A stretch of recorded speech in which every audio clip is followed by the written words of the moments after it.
Oh, Ah, ano yung napanood mo? yung mga asawang kaunting galaw mo kuwan, pag-iinitan ka. Tapos, Bakit pag-iinitan? Ano yung kilos na yun? basta yung kaunting pagkakamali mo, pag-iinitan ka. Tapos pag nawala ka naman, hahanap-hanapin ka. Pag sinabi mong lalayas ka, iiyak-iyak siya. Kapal mo ka.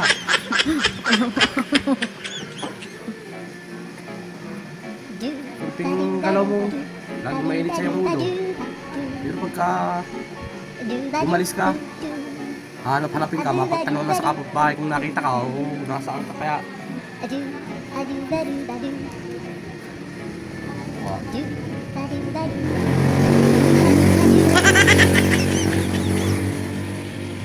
Salamat lang ako at buhay pa ako hanggang ngayon. Bakit? Ah, Ano ibig mong sabihin? nakakainis yung mga asawang tulad ko eh. Dapat sa inyo, pinapalitan na. Katulad mo? Ha? Pwede nga lang isa uli ka sa iyo. Isa uli na kita eh. Sabi mo, ha? Kunting kwan, init ang ulo. Ikaw kaya yung sa uli ko.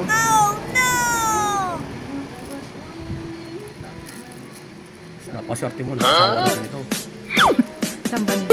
Kayo ba? Mime! Yun.